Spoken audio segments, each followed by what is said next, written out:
Sabe, o design como a gente conhece está num ponto de virada.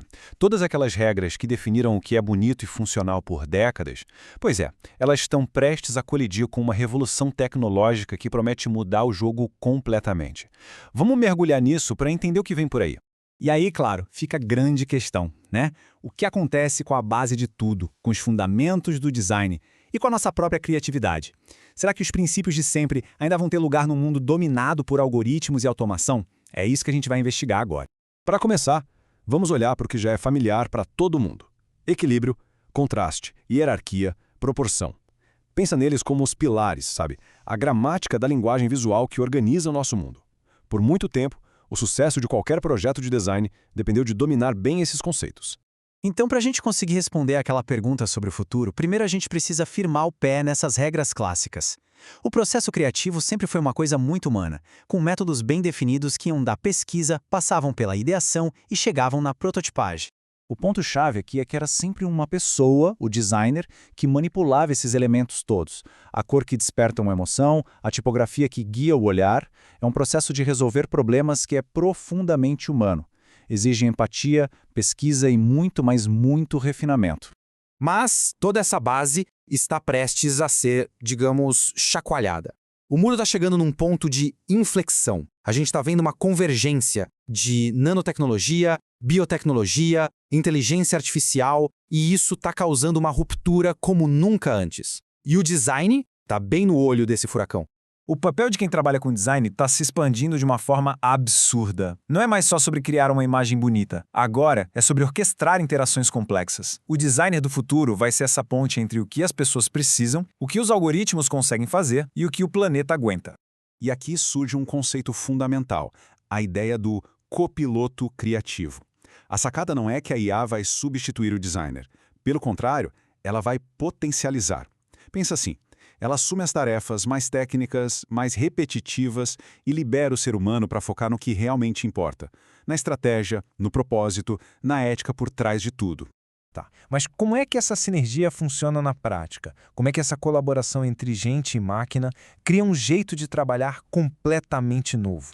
Esse novo ciclo, que a gente pode chamar de Design 5.0, começa com a intenção humana. É a pessoa que define o porquê. A partir daí, a IA generativa entra em campo e, cara, ela cria centenas de opções em segundos. Aí, o designer entra de novo, usando sua percepção para refinar e escolher a melhor. E, por fim, a prototipagem 3D transforma essa ideia digital num objeto físico de forma inteligente e super personalizada. E para a gente ter uma ideia do tamanho dessa transformação, vamos falar de dinheiro. A projeção de receita global para o mercado de inteligência artificial até 2030 é de 1,8 trilhão de dólares. É uma mudança econômica e produtiva gigantesca. Não é pouca coisa. Certo, o mundo digital está mudando, a gente entendeu. Mas o design também existe no mundo físico, né? Nos produtos, nas embalagens, nos espaços que a gente ocupa. Como é que essa revolução toda impacta a forma como a gente produz as coisas de verdade? E a resposta para isso está em outra mudança de mentalidade fundamental, a sustentabilidade regenerativa. O foco do design muda. Não é mais sobre, vamos reduzir os danos. Não, agora é sobre reparar ativamente os ecossistemas. É criar um ciclo de produção que devolve para a natureza mais do que ele tira. A diferença é gritante. A gente sai daquele modelo linear de extrair, produzir e jogar fora, para um modelo circular. A produção passa a ser local, pertinho de quem consome. Os materiais são orgânicos, biodegradáveis e o lixo deixa de existir. O descarte vira reintegração biológica.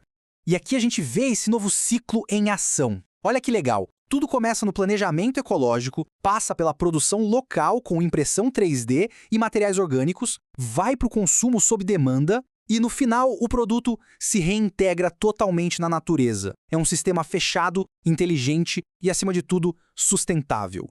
E as mudanças não param por aí não, viu? A gente está falando de projetar para realidades imersivas, aquele tal de Phygital, onde o físico e o digital se misturam. E tem mais, a fronteira talvez mais impressionante de todas, as neurotecnologias, que vão permitir criar interfaces que a gente navega com pensamento e não com clique. Parece ficção científica, mas está batendo na porta. Diante disso tudo, o papel de quem faz design muda de novo. Deixa de ser um simples criador para virar um verdadeiro orquestrador, Um maestro que precisa reger todas essas tecnologias complexas para atender necessidades que são profundamente humanas. E isso nos traz de volta àquela primeira pergunta. Os princípios clássicos do design morrem? Muito pelo contrário, eles se tornam ainda mais essenciais. Em um mundo de complexidade algorítmica, o equilíbrio, a hierarquia e a clareza viram a nossa âncora. Eles garantem que a tecnologia sirva à humanidade e não o contrário. A nova missão do designer, eu acho, está resumida perfeitamente aqui. Não se trata mais só de eficiência ou de estética. É sobre reconciliação. É sobre ser a ponte entre essa evolução tecnológica maluca e a nossa necessidade como seres humanos de ter significado, de ter acesso às coisas e de cuidar do nosso planeta. E tudo isso nos deixa com uma reflexão final para levar para casa.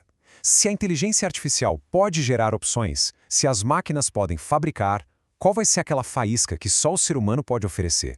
Talvez seja a empatia, o julgamento ético ou a capacidade de fazer a pergunta certa e não só de sair correndo atrás da resposta.